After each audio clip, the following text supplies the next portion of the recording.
Hi Kenilworth, Happy New Year! We've turned our calendars to 2025, and for our high school seniors, they've turned their calendars to the year of their graduation, which is exciting.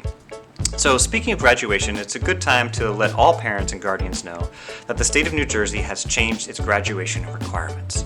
In order to earn a high school diploma in New Jersey, in addition to all of the academic and attendance requirements for high school, seniors must now also fill out the free application for federal student aid, also and better known as the FAFSA form. Now, spoiler alert, the FAFSA form is not easy to fill out. It's like doing your own taxes, but have no fear, our counselors are here to help.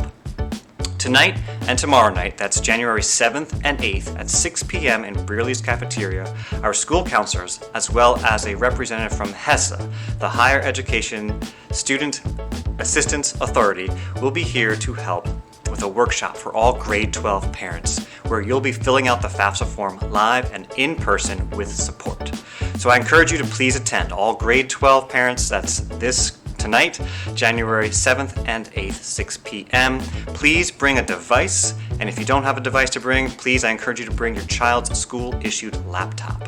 This way, your child can meet that graduation requirement, and they have the best shot at getting some financial aid if they're college-bound. Thanks so much.